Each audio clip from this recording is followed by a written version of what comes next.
Widows ബേയുടെ വ്യത്യസ്തവും യൂണിക്കുമായ ഒരു making സ്റ്റൈലായിരുന്നു നമ്മൾ കഴിഞ്ഞ പട്രീഷ്യ ഓറിയന്റഡ് അദ്ദേഹത്തിൽ കണ്ടത്. പുതിയ ഭാഗത്തിലേക്ക് കടക്കുമ്പോഴും വാലും തലയും ഇല്ലാത്ത പോലെ എന്നാൽ ത്രില്ലിംഗ് ആയിട്ടുള്ള ഇൻട്രസ്റ്റിംഗ് സ്റ്റൈലാണ് കഥ പോകുന്നത്.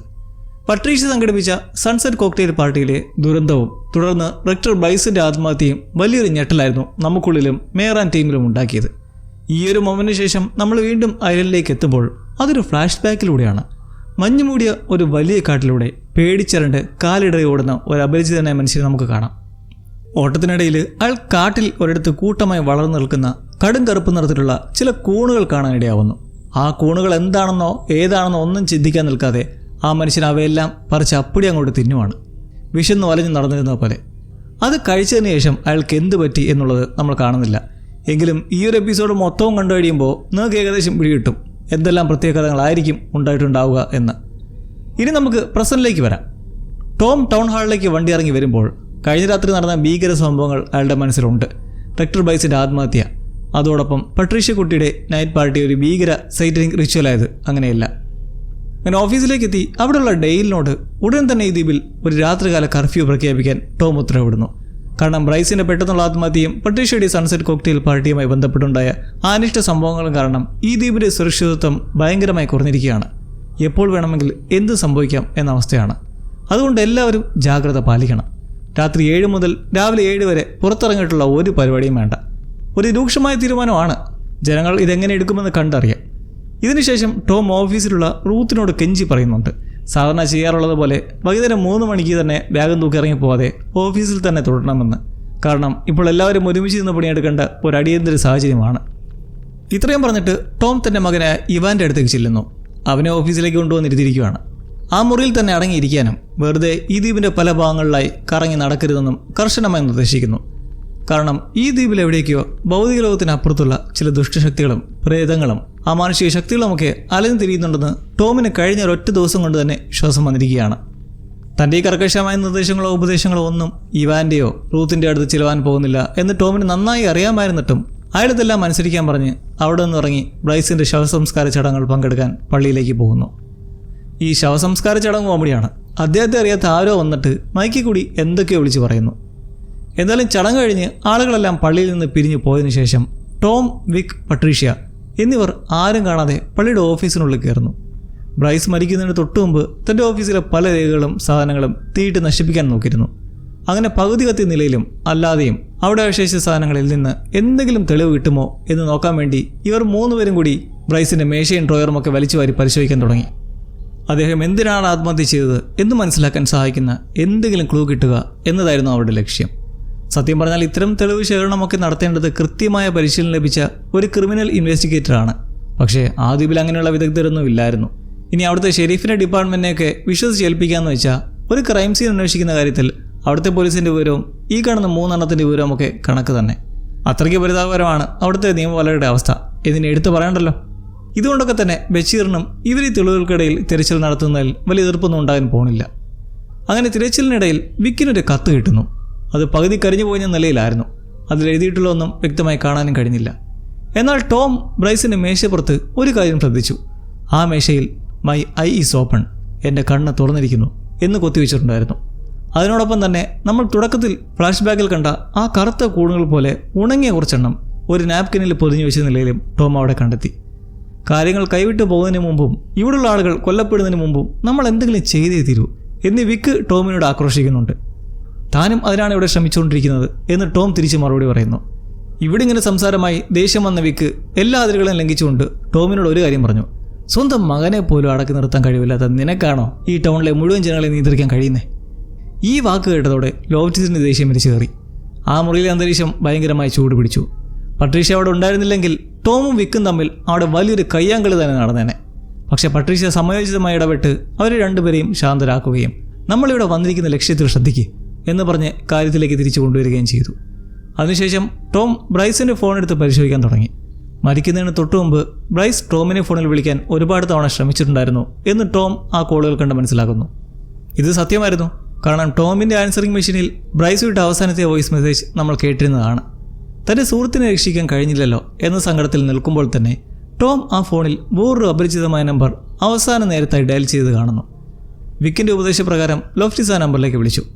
പെട്ടെന്ന് ഫോൺ എടുത്തു, പക്ഷേ എങ്ങനെ സംസാരിക്കണം എന്നൊരാശങ്കയുണ്ടായി.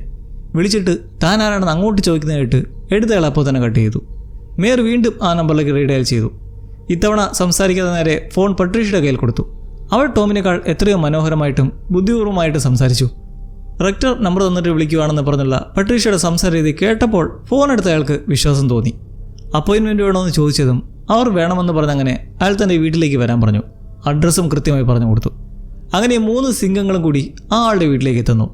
ടോഡ് എന്നാണ് അയാളുടെ പേര്. അപ്പോയിൻമെൻ്റ് എന്നൊക്കെ പറഞ്ഞപ്പോൾ ഡോക്ടറാണെന്ന് കരുതി എനിക്ക് തെറ്റി. യവൻ ഗജ ഫ്രോഡാണ്. ആ ദ്വീപിലെ ഒരു ഡ്രഗ് ഡീലറാണ് ഈ ടോഡ്.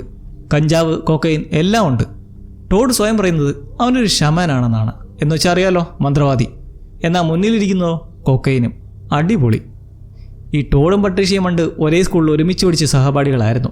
അതിനുശേഷം അവിടെ രണ്ടുപേരുടെയും ജീവിതം തികച്ചും വ്യത്യസ്തമായ 2 വഴികളിലേക്കാണ് പോയത്. പക്ഷേ ഇന്നത്തെ ഈ ഒരു പ്രത്യേക സാഹചര്യത്തിൽ അവരുടെ വഴികൾ വീണ്ടും ഇവിടെ നിന്ന് മുട്ടിയിരിക്കുകയാണ്. ഇത് വലിയ കാര്യമൊന്നും അല്ലെങ്കിലും ലോഫ്റ്റിസ് ഈ അവസരം പരമാവധി ഉപയോഗിക്കാൻ തന്നെ തീരുമാനിച്ചു. അയാൾ തൻ്റെ കയ്യിലുണ്ടായിരുന്ന ആ കറുത്ത കോഡുകൾ ടോഡിനെ കാണിച്ചു. അവൻ്റെ ലഹരി വിജ്ഞാനം ഉപയോഗിച്ച് ഈ കൂണുകൾ എന്താണെന്ന് കൃത്യമായി പറഞ്ഞു തരാൻ ആവശ്യപ്പെടുന്നു. ആ കൂൺ കണ്ട ഉടനെ ടോഡ് തിരിച്ചറിഞ്ഞു. ഇത് ഈ ദ്വീപിൽ മാത്രം വളരുന്ന ഒരു പ്രത്യേകതരം ഫംഗസാണ്. ഇതിനെ അവൻ വിളിക്കുന്നത് ട്രൂസൈറ്റ് എന്നാണ്, യഥാർത്ഥ കാഴ്ച. ഇതൊന്ന് കഴിച്ചാൽ മതി, മനുഷ്യൻ സാധാരണ നിലയിൽ ഒരിക്കൽ പോലും ആഗ്രഹിക്കാത്ത ചില ഭയങ്കരമായ മാനസിക തലങ്ങളിലേക്ക് ഇത് നമ്മളെ എത്തിക്കും. അതായത് ട്രിപ്പാവുമെന്ന്. എപ്പോഴും ലഹരി തലയ്ക്ക് പിടിച്ചു കിടക്കുന്ന ടോഡിനെ പോലുള്ള ഒരു ഡ്രഗ് അഡിക്റ്റ് പോലും പേടിയോടെ മാത്രം കാണുന്ന അത്രയ്ക്ക് അപകടം പിടിച്ച ഒന്നായിരുന്നു ഈ ട്രൂസൈറ്റ് കൂണുകൾ. ഒരു പള്ളിയിലച്ചനായ ബ്രൈസ് എന്തിനാണ് ഇങ്ങനെയുള്ള ഒരു ലഹരി കൂൺ കഴിക്കുന്നത് എന്ന് ടോം അത്ഭുതത്തോടെ ചോദിക്കുന്നു. അതിന് ടോഡ് പറഞ്ഞ മറുപടി, ബ്രൈസ് ഈ ദ്വീപിൽ നടക്കുന്ന അസ്വാഭാവികമായ കാര്യങ്ങൾക്കുള്ള ഉത്തരങ്ങൾ തിരയുന്നുണ്ടായിരുന്നു എന്നാണ്. നമ്മുടെ ജെയ്ഡിനെ പോലെ. ഒരുപക്ഷെ ആ ഉത്തരങ്ങൾ കണ്ടെത്താൻ വേണ്ടി അദ്ദേഹം ഈ കൂൺ കഴിച്ചതാകാം. അത് കഴിച്ചപ്പോൾ കണ്ട കാഴ്ചകൾ താങ്ങാൻ പറ്റാത്തതുകൊണ്ട് സങ്കടവും പേടിയും സഹിക്കാനാവാതെ അദ്ദേഹം ആത്മഹത്യ ചെയ്തതുമാകാം. ഇപ്പോൾ ഇതുവരെ നമ്മൾ കണ്ട കാര്യം വെച്ച് നോക്കുകയാണെങ്കിൽ സാധാരണ നേരിട്ട് വന്ന് ബ്രൈസിനെ കൊന്നിട്ട് അത് ആത്മഹത്യയാണെന്ന് വരുത്തി തീർക്കാനും വലിയ സാധ്യതയുണ്ട്. എങ്കിലും ഇതിലൊരു അമാനുഷിക ശക്തിയുടെ ഇടപെടലുണ്ടെന്ന് ഔദ്യോഗികമായി സ്ഥിരീകരിക്കുന്നവരെ ഈ കൂൺ കഴിച്ചതുകൊണ്ടാണ് അദ്ദേഹം മരിച്ചത് എന്ന് ലളിതമായ തിയറിയിൽ നമുക്ക് വിശ്വസിക്കാം. ബ്രൈസിൻ്റെ പോസ്റ്റ്മോർട്ടം റിപ്പോർട്ട് വന്നാൽ മാത്രമേ അദ്ദേഹം ശരിക്കും ആ കൂണ് കഴിച്ചിരുന്നോ ഇല്ലയോ എന്ന് ഉറപ്പിച്ച് പറയാൻ കഴിയൂ. ഈ ബ്രൈസിനെ നീശക്തി വന്നതാകാം എന്ന് സംശയിക്കാൻ കാരണം ടോഡ് അവിടെ ഒരു കഥ കൂടി പറയുന്നുണ്ട്. ഈ ടോഡിൻ്റെ സുഹൃത്തായ ബ്രയാൻ പണ്ട് ഈ ട്രൂസൈറ്റ് കൂണുകൾ കഴിച്ചിരുന്നു. അത് കഴിച്ചതിന് ശേഷം ബ്രയാന് തൻ്റെ ശരീരത്തിൻ്റെ ചലനശേഷി മുഴുവൻ നഷ്ടപ്പെട്ടു. അതായത് കൈകാലുകളൊന്നും ചലിപ്പിക്കാൻ പറ്റാത്ത അവസ്ഥയിലായി. മാത്രമല്ല ശരീരത്തിൻ്റെ നിയന്ത്രണം പോകുന്നതിന് മുമ്പ് ബ്രയാൻ മാനസികമായി വളരെ ശാന്തനും ഒതുങ്ങിയവനുമായി മാറിയിരുന്നു എന്നൊക്കെയാണ് ടോഡ് പറയുന്നത്. അങ്ങനെയെങ്കിൽ ഈ കൂൺ കഴിച്ച ഒരാൾ ഭ്രാന്ത് പിടിച്ചതുപോലെ ആകെ അക്രമാസക്തനായി പോയി സ്വയം തൂങ്ങി മരിക്കാൻ ഒരു സാധ്യതയുമില്ല. ടോഡി കഥ പറയുന്നതിനിടയ്ക്കായി ബ്രയാൻ ആ കൂണിൻ്റെ ലഹരിയിൽ ഭ്രാന്തമായി വരച്ചു വെച്ച പുരാതനവും മതപരവുമായ ഒരു ഭയങ്കരമായ പേടിപ്പെടുത്തുന്ന ഒരു ചിത്രമുണ്ടെന്ന് പറഞ്ഞ് ഒരു പേപ്പർ എടുത്തിട്ട് വരുമ്പോൾ പക്ഷേ നോക്കുമ്പോഴോ അത് വെറും സാധാരണ കൈയുടെ ഒരു വളവും. ഇവൻ ശരിക്കും ഒരു പക്ക കഞ്ചാവ് തന്നെടേ. എന്നാലും നമുക്ക് തള്ളിക്കളയണ്ട, എന്തോ രഹസ്യം ഇതിന് പിന്നിലുണ്ട്. ബ്രൈസിൻ്റെ മരണത്തിന് പിന്നിൽ ഈ കൂണുകൾ മാത്രമല്ല വേറെ എന്തോ ശക്തിയുണ്ടെന്ന് തെളിയിക്കുന്നതായിരുന്നു ആ ഒരു ചിത്രം. എന്തായാലും ഇനി സത്യം അറിയണമെങ്കിൽ നേരത്തെ പറഞ്ഞ പോലെ പോസ്റ്റ്മോർട്ടം റിപ്പോർട്ട് വേണം.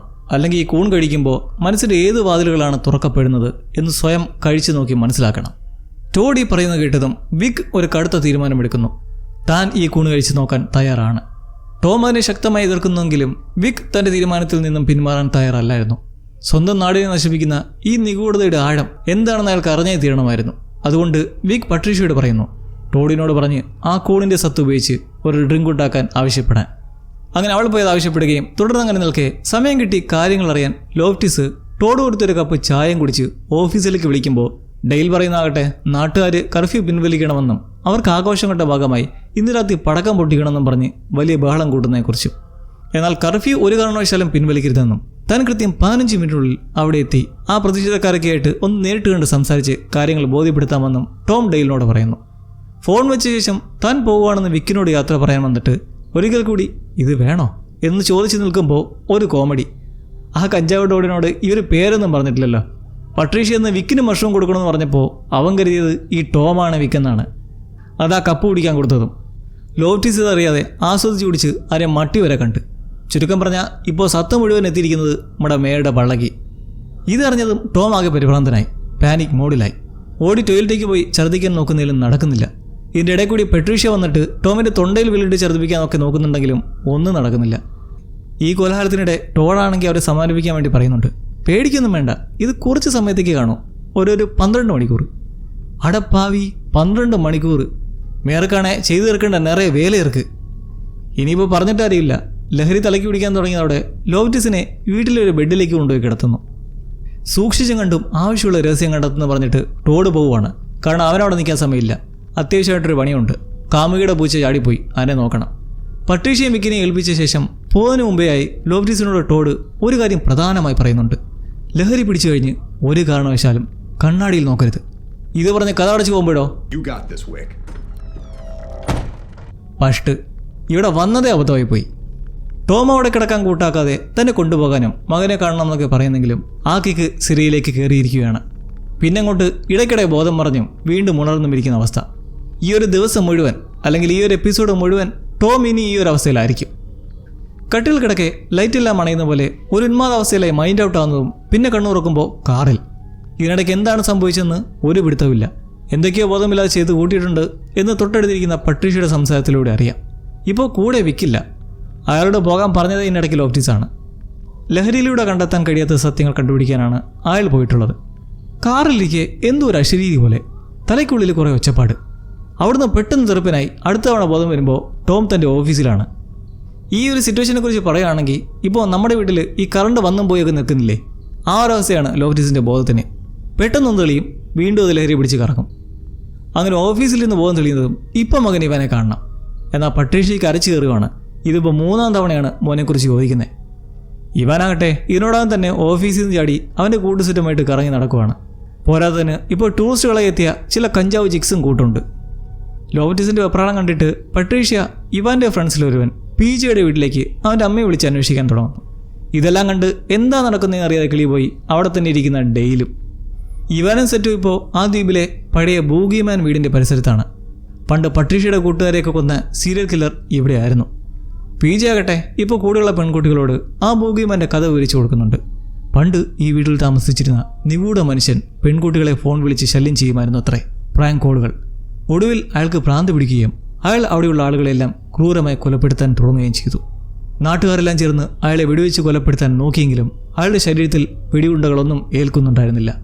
ഒടുവിൽ നാട്ടുകാരൊക്കെ ചേർന്ന് അയാളെ ആ വീടിനുള്ളിലിട്ട് ജീവനോടെ കോൺക്രീറ്റ് ചെയ്ത് മൂടുകയായിരുന്നു. ഈ PJ കുറച്ചൊക്കെ കൈ നിന്നിട്ട് പറയുന്നതുകൊണ്ട് തന്നെ ഹോളിവുഡിലെ ഹാലോവിൻ സിനിമകളുടെ കഥയെല്ലാം കൂടി ഒന്നിച്ച് ചേർത്ത് വെച്ച ഒരു കഥ പോലെയാണ് ഇത് കേൾക്കുമ്പോൾ തോന്നുക. ഒരുപക്ഷെ പണ്ട് ജീവിച്ചിരുന്ന ആ കൊലയാളി ഒരു സാധാരണ മനുഷ്യനായിരുന്നിരിക്കാം.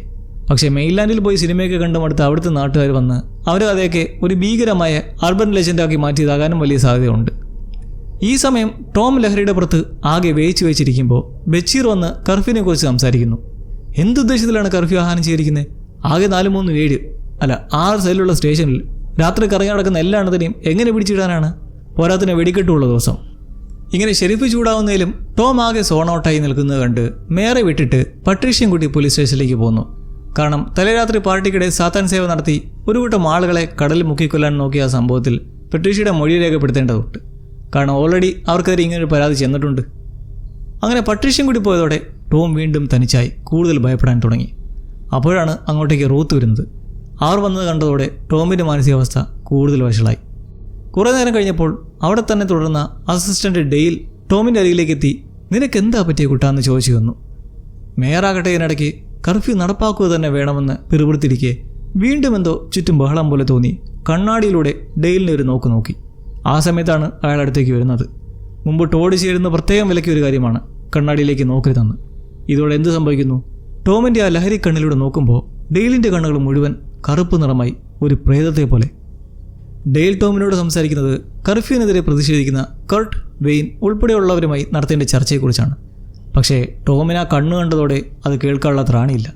അയാൾ പേടിച്ചു കുറച്ച് നേരെ പോയി ലൈറ്റും കണക്കുവാണ്. പിന്നെ സ്വബോധം വരുമ്പോൾ കർഫ്യൂ ലംഘിക്കാൻ തീരുമാനിച്ച പ്രതിഷേധക്കാരുടെ നടുവിലും ഹോട്ടൽ ഇന്നിൻ്റെയും സോൾട്ടി വേലിൻ്റെ ഓണർമാരും മറ്റു വ്യാപാരികളും എല്ലാം കൂടി ശക്തമായി കർഫ്യൂവിനെതിരെ എതിർപ്പ് പ്രകടിപ്പിക്കുന്നുണ്ട്. ഈ ടൂറിസ്റ്റുകളൊക്കെ വന്നു തുടങ്ങിയ സമയത്ത് അവർക്ക് ബുദ്ധിമുട്ടുണ്ടാക്കുന്ന നിയമങ്ങൾ വഴി തങ്ങൾക്ക് 4 വർഷം ഉണ്ടാക്കേണ്ട സമയമാണ് നഷ്ടപ്പെടുത്തുന്നതെന്നൊക്കെ പറഞ്ഞിട്ട് അവർ ടോമിനോട് എന്താണ് ഇതിനെക്കുറിച്ച് പറയാനുള്ളതെന്ന് ചോദിക്കുന്നുണ്ടെങ്കിലും മേയർ എന്ത് പറയുന്നു അല്ലെങ്കിൽ എന്ത് ചെയ്യുന്നു എന്നറിയും മുന്നേ വീണ്ടും കറുപ്പ്. പിന്നെ ബോധം വരുമ്പോൾ അവിടെ ആരുമില്ല, എല്ലാവരും പോയിരുന്നു. കൂടാതെ ടോം തൻ്റെ അബോധാവസ്ഥയിൽ അവിടെ ഉണ്ടായിരുന്ന വൈറ്റ് ബോർഡിൽ ഒരു വാചകം എഴുതി വെച്ചിട്ടുണ്ടായിരുന്നു. When I turn down everyone close their eyes. എന്തൊക്കെ പുകലുകള ഒപ്പിച്ചു വെച്ചെന്ന് ഇനി ആർക്കറിയാം. ഭാഗ്യത്തിന് ആ സമയത്ത് പട്രീഷ്യ വിസ്താരം കഴിഞ്ഞ് അവിടെ തിരിച്ചെത്തി ടോമിനെ കണ്ടെത്തുകയും അയാളെ അവിടെയുള്ള ഹിസ്റ്റോറിക്കൽ സൊസൈറ്റി കെട്ടിടത്തിലേക്ക് കൂട്ടിക്കൊണ്ടുപോവുകയും ചെയ്യുന്നു. വിക്ക് നേരത്തെ തന്നെ അവിടെ എത്തിയിട്ടുണ്ടായിരുന്നു. അയാൾ അവിടുത്തെ ചരിത്രകാരിയായ ജെറിയുമായി സംസാരിക്കുമ്പോൾ ഒരു കൊച്ചു കാര്യം പറയണ്ടേ, ഇവർ രണ്ടുപേരും പണ്ട് ലബ്ബായിരുന്നു. ബ്രൈസിൻ്റെ ഓഫീസിൽ നിന്നും വിക്കിന് കിട്ടിയ ആ പകുതി കരിഞ്ഞ ഒന്നും എഴുതിയിട്ടില്ലാത്ത പോലെ തോന്നിയ കത്ത് പരിശോധിപ്പിക്കാൻ വേണ്ടിയാണ് വിക്ക് എത്തിയത്. ജെറി ആ കത്ത് വൃത്തിയാക്കി പരിശോധിച്ച് അതിലെ രഹസ്യങ്ങൾ പുറത്തു കൊണ്ടുവരുന്നു. അതിലെഴുതിയിരുന്ന കാര്യങ്ങൾ വളരെ നിഗൂഢമായിരുന്നു. ആ എഴുത്ത് എഴുതിയിരിക്കുന്നത് ഒരു സ്ത്രീയാണ്.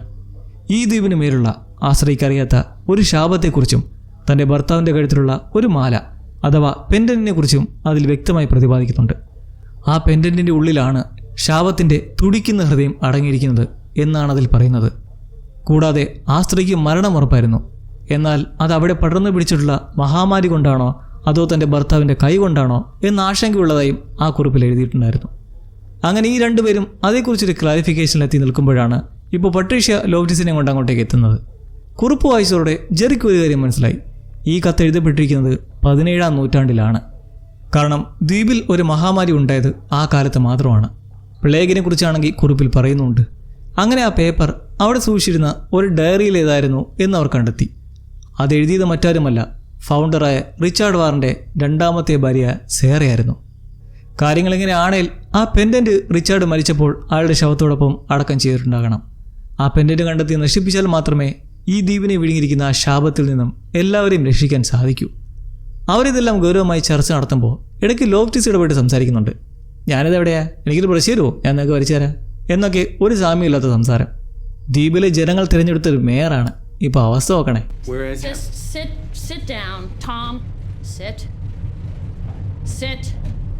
പട്ടിയെ പോലെ ഒരു ബെൽറ്റ് ഇട്ടിരുത്തിരിക്കുകയാണ് പട്രീഷ്യ, ബോധമില്ലാണ്ട് എങ്ങോട്ട് ഓടി പോകാണ്ടിരിക്കാൻ. പക്ഷേ നിങ്ങളൊരു കാര്യം ശ്രദ്ധിച്ചാൽ ടോം കയ്യിലെ ആ മാർക്കർ വെച്ചിട്ട് വരച്ചിരിക്കുന്ന ആ ചിത്രം മുന്നേ ടോഡിൻ്റെ സുഹൃത്ത് ബ്രയാൻ ഇതേ മഷ്റൂം അടിച്ചപ്പോൾ വരച്ച സെയിം തന്നെയാണ്. അപ്പോൾ എന്തോ ഉണ്ടല്ലോ ഇതിന് പിന്നിൽ.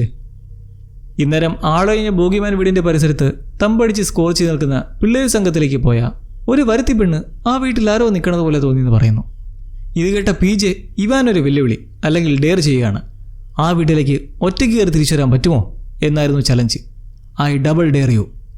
കാരണം ആ നാട്ടിലെ വിശ്വാസം അനുസരിച്ച് ആ വീട്ടിലേക്ക് കയറുന്ന ഒരാളും പിന്നീട് ജീവനോടെ പുറത്തേക്ക് വന്നിട്ടില്ല. മെയിൻലാൻഡിൽ നിന്നും വന്ന ആ പെൺകുട്ടികളുടെ മുന്നിൽ, പ്രത്യേകിച്ച് തനിക്ക് വലിയ ക്രഷുള്ള ഒരു പെൺകുട്ടിയുടെ മുന്നിൽ ഇവനെ പേടിത്തൊണ്ടനായിരിക്കാൻ പറ്റില്ലല്ലോ. അതുകൊണ്ട് അവൻ ആ വെല്ലുവിളി സ്വീകരിച്ച് ബൂഗിമാൻ്റെ ആ വീട്ടിലേക്ക് കയറാൻ ഇറങ്ങുന്നു. മറ്റൊരിടത്ത് പിതാവ് ലോഫ്റ്റീസിനെ വീണ്ടും നോക്കുവാണ്. ഇവാനെ കാണണമെന്നും അവൻ അപകടത്തിലാണെന്നൊക്കെ പുലമ്പി അവിടുന്ന് ഭ്രാന്തമായി പുറത്തേക്ക് ഓടുന്നു. കയ്യിലെ ആ ബെൽറ്റ് വലിച്ചതുകൊണ്ട് പട്രീഷ്യയും കൂടി ഓടേണ്ടി വരുന്നു. ആടെ പോയി ബോധം. അടുത്ത ബോധം വരുമ്പോൾ ലോഫ്റ്റീസ് റോസ്മേരിയുടെ ഒപ്പം കാറിലും. ടോമിനെ സുരക്ഷിതമായി വീട്ടിലെത്തിക്കാൻ വേണ്ടിയാണ് റോസ്മേരി ചുമതലപ്പെടുത്തിയിരുന്നത്. ഇവാനും ഇപ്പോൾ വീട്ടിൽ തന്നെയുണ്ടെന്ന് വിവരം കിട്ടിയതായി പറയുന്നതോടെ ലോഫ്റ്റീസിന് സമാധാനമാവുന്നതിലും വഴിയിൽ വെച്ച് അവർക്കൊരു പെട്രോൾ പമ്പിൽ വണ്ടി നിർത്തണമായിരുന്നു. ടോം അവരോട് കെഞ്ചി പറയുന്നുണ്ട് വണ്ടി നിർത്താതെ തന്നെ കൊണ്ടുപോയി വീട്ടിലെത്തിക്കാൻ. പക്ഷേ റോസ്മേരി അത് കേൾക്കാതെ പെട്രോൾ പമ്പിൽ വണ്ടി നിർത്തുന്നു. ആ തീരുമാനത്തിൽ അവർക്ക് പിന്നീട് ഒരുപാട് ഖേദിക്കേണ്ടി വരുന്നുണ്ട്. കാരണം പിന്നെ അവിടെ ഉണ്ടായ പുകല് അത് നമ്മൾ കണ്ടില്ലേലും ഓരോരുത്തരുടെയും മുഖഭാവം വെച്ച് മനസ്സിലാവും. അവിടെ വണ്ടി നിർത്തിയ ആ കുറഞ്ഞ സമയത്തിനുള്ളിൽ ടോമിന് 2 തവണ ബോധശയം ഉണ്ടാവുകയും ലഹരിയുടെ ഭ്രാന്തിൽ അയാളെ പെട്രോൾ പമ്പിൻ്റെ സ്റ്റോറ് മൊത്തത്തിലൊന്ന് കുലുക്കി. അങ്ങനെ ബോധം വരുമ്പോൾ ഉടുപ്പിലൊക്കെ ഫുഡിൻ്റെ കറ.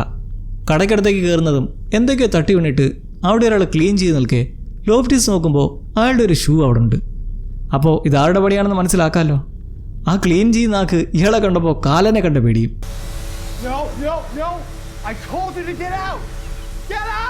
എന്നാലും ബൂഗിമാൻ്റെ വീട്ടിലേക്ക് അതിക്രമിച്ച് കയറാൻ തുടങ്ങിയ ഇവാനെ ഷെരീഫ് ബച്ചീർ കണ്ടുപിടിച്ചിട്ട് വീട്ടിലേക്ക് പോകാൻ കർശനമായി ആവശ്യപ്പെടുന്നുണ്ട്. സത്യം പറഞ്ഞാൽ ഇവാൻ ആ സമയത്ത് ഉള്ളിൽ നന്നായി പേടിച്ചിരിക്കുകയായിരുന്നു. അതുകൊണ്ട് ബച്ചീർ വന്ന് വില്ലനായപ്പോൾ അവൻ ഉള്ളുകൊണ്ട് ദൈവത്തോട് നന്ദി പറയുകയാണ് ചെയ്തത്. കാരണം അവൻ ആ പേടിപ്പെടുത്തുന്ന വീട്ടിലേക്ക് കയറേണ്ടി വന്നില്ലല്ലോ. ബച്ചീറിനോട് പോകാന് മുമ്പായിട്ട് ഒരു റിക്വസ്റ്റ് ഉണ്ട്. കൂട്ടുകാർ കേൾക്കാനായിട്ട് പോടാ നായിൻ്റെ മോനെ എന്ന് വിളിച്ചോട്ടെ എന്ന് ഇവാൻ ചോദിക്കുന്നുണ്ട്. കിറിഞ്ചിരിക്കുന്ന അവനെ ഒന്നും പറയാതെ ഷെരീഫ് പറഞ്ഞു വിടുന്നുമുണ്ട്. കാരണം പറഞ്ഞാൽ കൂടിപ്പോവും. അങ്ങനെ അവിടുന്ന് സ്ഥലം വിടുമ്പോൾ പക്ഷേ ഇവാനും അവൻ്റെ കൂട്ടുകാർക്കും ശരിക്കുള്ള ആ വലിയ ഞെട്ടലുണ്ടാകുന്നത് അവർ ലോഫ്റ്റീസിൻ്റെ വീട്ടിലേക്ക് തിരികെ എത്തുമ്പോഴാണ്. അവിടെ അവരെ കാത്തിരുന്നത് ലഹരിമൂത്ത് ഭ്രാന്തായ അവസ്ഥയിൽ ഷട്ടിലൊക്കെ കാറായി നിൽക്കുന്ന ടോമായിരുന്നു. കാർ വന്ന് നിന്നതും ലോഫ്റ്റീസ് അടുത്തേക്ക് ചെന്ന് ലക്ക് കേട്ട് കണ്ണാടിയിലൂടെ നോക്കുവാണ്. ഇവാനെ നോക്കുവാണ് പാവം. എന്തായാലും അവനെ ഇറക്കി തിരികെ വീട്ടിലേക്ക് കയറുന്നതും ടോമും ഇവാനും തമ്മി അവിടെ വലിയൊരു വഴക്കുണ്ടാവുന്നു. കാരണം ഇവാൻ ആ ദിവസം മുഴുവൻ കഷ്ടപ്പെട്ട് കൂട്ടുകാരുടെയും ആ പെൺകുട്ടികളെയും മുമ്പിൽ ഉണ്ടാക്കിയെടുത്ത ഇംപ്രഷൻ ടോം ആ കാണിച്ച തന്നെ കോമാളിത്തരം കൊണ്ട് ഇല്ലാതാക്കി കളഞ്ഞു എന്ന് പറഞ്ഞിട്ട്. ലോഫ്റ്റസിന്റെ അമിതമായ സംരക്ഷണ മനോഭാവത്തെക്കുറിച്ച് ഇവൻ വളരെ ന്യായമായ ചില ചോദ്യങ്ങൾ. എന്തുകൊണ്ടാണ് തന്നെ ഈ ദ്വീപിനെ വെളിയിലേക്ക് വിടാത്തത്, അമ്മ പറഞ്ഞിട്ടാണോ എന്നൊക്കെ ചോദിക്കാൻ തുടങ്ങിയപ്പോൾ ടോം അവനോട് പറയുന്നു, നമുക്ക് ഈ കാര്യത്തെക്കുറിച്ച് നാളെ രാവിലെ സംസാരിക്കാമെന്ന്. ഇത് കേട്ടപ്പോൾ ഇവൻ ദേഷ്യത്തോടെ ടോമിന് ഒരു മുന്നറിയിപ്പ് നൽകി. അച്ഛനെപ്പോഴും കാര്യങ്ങളിങ്ങനെ നാളെ എന്ന് പറഞ്ഞ് മാറ്റിവെക്കുകയാണേ, ഒരു ദിവസം ഞാനിവിടെ നിന്ന് നാട് വിടും, പിന്നെ ഒരിക്കലും കാണാൻ പോകുന്നില്ല. ടോമിന് ആ വാക്കുകളുടെ ഗൗരവം ഉൾക്കൊള്ളാനുള്ള മാനസികാവസ്ഥയില്ലായിരുന്നു. അത്രയ്ക്കും വയ്യാതായിരുന്നു. അയാൾ വേഗം സ്വന്തം കിടപ്പുറയിലേക്ക് ഓടിക്കേറി വാതിലടച്ചു നിൽക്കെ ഛർദ്ദിക്കാൻ തോന്നി ബാത്റൂമിലേക്ക് പോയി വോമിറ്റ് ചെയ്യുന്നു. പുറത്ത് നാട്ടുകാരെല്ലാം കർഫ്യൂ ലംഘിച്ച് വലിയ രീതിയിൽ പടക്കങ്ങൾ പൊട്ടിച്ചുകൊണ്ടിരിക്കുമ്പോൾ ലോഫ്റ്റിസിന്റെ കണ്ണുകൾക്ക് മുന്നിൽ അയാളുടെ ഭാര്യയെ ലോറന്റെ മരണത്തിലേക്ക് നയിച്ച പഴയ സംഭവങ്ങൾ ഒരു ഓർമ്മചിത്രമായി തെളിഞ്ഞു വരാൻ തുടങ്ങുന്നു. വർഷങ്ങൾക്ക് മുമ്പ് ഗർഭിണിയായ ലോറനെയും കൂട്ടി ടോം ഒരു ഫെറിയിൽ ഐലൻഡിൽ നിന്നും മെയിൻലാൻഡിലേക്ക് പോവുകയായിരുന്നു. ആ യാത്രക്കിടയിലാണ് ലോറന് പ്രസവവേദന ഉണ്ടാകുന്നതും അതോടൊപ്പം തന്നെ അവരുടെ കാഴ്ചശക്തി പെട്ടെന്ന് നഷ്ടപ്പെടുന്നതും. Sudden vision loss. ഗർഭകാലത്ത് ചിലർക്കൊക്കെ ഇങ്ങനെ സംഭവിക്കാറുണ്ട്. പേടിച്ചു പോയ ടോം അവരെയും കൂട്ടി തിരികെ ദ്വീപിലേക്ക് തന്നെ പോന്നു. അവിടെ ഒരു ഹോസ്പിറ്റലിലേക്ക് എത്തിച്ച് ഇവാൻ്റെ പ്രസവം വിജയകരമായി നടന്നു. കുഞ്ഞിനൊന്നും പറ്റിയില്ല. പക്ഷെ ആ സമയത്ത് ലോറൻ്റെ ഒരു നോട്ടം കാണിക്കുന്നുണ്ട്. അവർക്ക് മാനസികമായി എന്തോ പ്രശ്നം സംഭവിച്ചതുപോലെയാണ് ആ ഒരു ലുക്ക് കണ്ടപ്പോൾ തോന്നിയത്.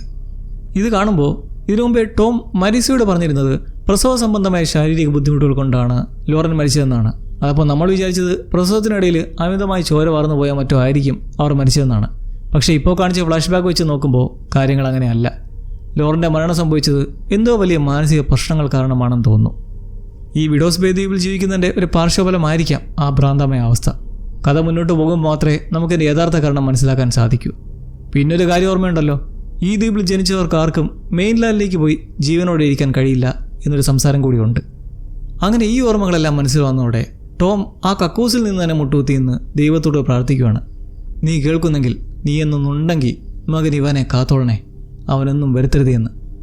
അങ്ങനെ ഇരിക്കുകൊണ്ട് പുറത്തൊരു അജ്ഞാത ശക്തിയുടെ ശബ്ദം. ഒരു ഭീകരമായ മുരളക്കം. എന്തോ സാന്നിധ്യം ലോഫ്റ്റിസിന് അവിടെ അനുഭവപ്പെടുകയാണ്. എന്താണത്? ഇനി ദൈവത്തെ വിളിച്ചു തേട്ട് അവിടേക്ക് വന്നതാണോ? അതോ തൻ്റെ ഈ ലഹരി യാത്രയുടെ അവസാന ഘട്ടത്തിലെത്തിയിട്ടുള്ള ലോഫ്റ്റിസിൻ്റെ തോന്നലാണോ? ഇനി സത്യമാണെങ്കിൽ അത് സ്വർഗത്തിൽ നിന്ന് വന്ന ദൈവമാണോ അതോ നരകത്തിൽ നിന്നുള്ള സാത്താനാണോ എന്ന് സംശയിക്കേണ്ടിയിരുന്നു. കാരണം അത്രയ്ക്കും വിഷമുള്ളൊരു സ്ഥലമാണത്. നേരത്തെ സാറയുടെ കത്തിൽ പറഞ്ഞിട്ടുണ്ടായിരുന്നത് ഈ ദ്വീപിലെ ശാപത്തിൻ്റെ തുടിക്കുന്ന ഹൃദയം റിച്ചാർഡിൻ്റെ കഴുത്തിലെ മാലയിലാണ് ഉള്ളതെന്നാണ്. അതിനർത്ഥം ഈ കാണുന്ന ദ്വീപ് വെറുമൊരു മണ്ണല്ല, അതിനൊരു ജീവനുണ്ട്. ഇതൊരു ജീവനുള്ള ദൈവത്തെ പോലെയാണെന്ന് നമുക്ക് അനുമാനിക്കാം. അങ്ങനെയെങ്കിൽ ഈ എപ്പിസോഡിൻ്റെ ഏറ്റവും തുടക്കത്തിൽ ഫ്ലാഷ് ബാക്കിൽ കണ്ട അപരിചിതനായ മനുഷ്യൻ ഒരുപക്ഷെ റിച്ചാർഡ് വാർണർ ആയിരിക്കാം. അയാളന്ന് ആ കാട്ടിലെ കറുത്ത കൂണുകൾ തിന്നുകയും അതിലൂടെ ദ്വീപിൻ്റെ ആത്മാവുമായി അല്ലെങ്കിൽ ഹൃദയവുമായി ബന്ധപ്പെടുകയും ചെയ്തിട്ടുണ്ടാകാം. അതിനുശേഷം അയാൾ ആ ഹൃദയത്തെ തൻ്റെ പെൻഡൻറ്റിൻ്റെ ഉള്ളിൽ തടവിലാക്കി വെച്ചു. സ്വന്തം ഹൃദയം നഷ്ടപ്പെട്ടതുകൊണ്ടാണ് ഈ ദ്വീപിന് ശാപം കിട്ടിയതും അത് കാലക്രമേണ അധപ്പതിക്കാൻ തുടങ്ങിയതും. ലോഫ്റ്റിസിൻ്റെ ഓഫീസിൻ്റെ ഫ്രണ്ടിലെ ആ ഒരു പഴയ ചിത്രം നിങ്ങൾ ശ്രദ്ധിച്ചായിരുന്നോ? തീർച്ചയായും ടൗണിൻ്റെ ചരിത്രവുമായി ബന്ധപ്പെട്ട ചിത്രമാണത്. പക്ഷേ അത് ശ്രദ്ധിച്ചു നോക്കിയാൽ ആ സ്ത്രീയുടെ കഴുത്തിലായി ആരോ പിടിച്ചിട്ടുള്ളതായി കാണാം, ഏതോ അദൃശ്യ ശക്തി എന്ന പോലെ. ഒപ്പം മറ്റൊരു കാര്യം, ഈ മഹേശ്വരിക്ക് ഒരു വിരലില്ല. ഈ ഡീറ്റെയിലിംഗ് ഒക്കെ സസ്പീഷ്യസ് ആണ്. നമുക്ക് വരും കാഴ്ചകളിൽ അത് ക്ലിയർ ചെയ്യാൻ കഴിയും. അതുപോലെ തന്നെ ഈ ഒരു സിറ്റുവേഷനിൽ ലോഫ്റ്റിസിൻ്റെ ആ ഒരു പൊസിഷനിൽ ഈ ഫോട്ടോ കാണിക്കുമ്പോഴെല്ലാം അതൊരു തരം ക്ലിയർ അല്ലാതെ ഡിസ്റ്റോർട്ടഡായി ആണുള്ളത്. ചിലപ്പോൾ കണ്ണാടിയിലൂടെ നോക്കുന്നുണ്ടായിരിക്കാം. പിന്നെ ടോഡ് മഷ്റൂം അടിച്ചതിന് ശേഷം കണ്ണാടി നോക്കുമെന്ന് പറഞ്ഞത് എനിക്ക് തോന്നേ പൊതുവെ തന്നെ ഈ ഒരു ലഹരി ഉപയോഗിക്കുന്നവർക്കുള്ളിൽ അങ്ങനെ ഒരു പോളിസി ഉണ്ടെന്ന് തോന്നുന്നു അല്ലേ? അടിക്കുന്ന ആരെങ്കിലും ഉണ്ടെങ്കിൽ പറയും. ടോഡിൻ്റെ സുഹൃത്ത് വരച്ചെന്ന പോലെ തന്നെ ലോഫ്റ്റിസും ആ കൈപ്പത്തി ചിത്രം വരച്ചിരിക്കുകയാണ്. ഇതെന്തോ ക്ലൂ ആണ്. സീരീസിൻ്റെ തുടക്കത്തിലെ എപ്പിസോഡിലെ റഡാറിലും മറ്റുമായി ഈ ദ്വീപിൻ്റെ ഒരു മാപ്പ് കാണാം. അതൊന്ന് ശ്രദ്ധിച്ച് നോക്കിയാൽ ഏകദേശം ഇതേപോലെ വിരലുകളുള്ള ഒരു കൈ പോലുണ്ട്. എന്തായാലും ടോട്ടൽ നിഗൂഢതയാണിപ്പോൾ. നിലവിലെ സാഹചര്യത്തിൽ ടോം ചെയ്യേണ്ടത് തനിക്ക് ഈ കൂണിൻ്റെ ലഹരിയിലൂടെ തോന്നിയ കാര്യങ്ങൾ വിക്കുമായി പങ്കുവയ്ക്കുക എന്നതാണ്. അവർ രണ്ടുപേരും കൂടി ചേർന്ന് റിച്ചാർഡിൻ്റെ ആ പെൻഡൻറ്റ് എവിടെയാണെന്ന് കണ്ടുപിടിക്കുകയും അത് തല്ലി തകർക്കുകയും വേണം. എങ്കിൽ മാത്രമേ ദ്വീപിൻ്റെ ഹൃദയം അതിൻ്റെ ശരീരവുമായി വീണ്ടും ഒന്നിക്കുകയുള്ളൂ. ഇതെല്ലാം ഒരു അനുമാനം മാത്രമാണ്. എന്തായാലും നമ്മളിപ്പോൾ ഈ പരമ്പരയുടെ പകുതി വഴിയിൽ മാത്രമാണ് എത്തി നിൽക്കുന്നത്. അതുകൊണ്ട് ഈ വലിയ പ്രശ്നം അത്ര പെട്ടെന്നൊന്നും പരിഹരിക്കപ്പെടാൻ പോകുന്നില്ല എന്ന് നമുക്ക് ഊഹിക്കാം. നാട്ടിലിനി കൂടുതൽ മരണങ്ങൾ നടക്കാണ്ടിരുന്നാൽ മതിയായിരുന്നു. എപ്പിസോഡിൻ്റെ അവസാനം ടോമിനോട് സംസാരിച്ച ആദർശി ശക്തിയെക്കുറിച്ച് നിങ്ങൾക്ക് എന്താണ് തോന്നുന്നത്? അത് ശരിക്കും ഒരു ദൈവമായിരുന്നോ അതോ ലഹരി മൂത്തപ്പോൾ ടോമിന് തോന്നിയ വെറുമൊരു ഭ്രമമായിരുന്നോ? ചിന്തിക്കൂ. അടുത്തൊരു ഗ്രാൻഡ് ഐറ്റവുമായി വീണ്ടും കാത്തിരുന്ന് കാണാം. ലവ്ലീസ്. Take me back to the office now.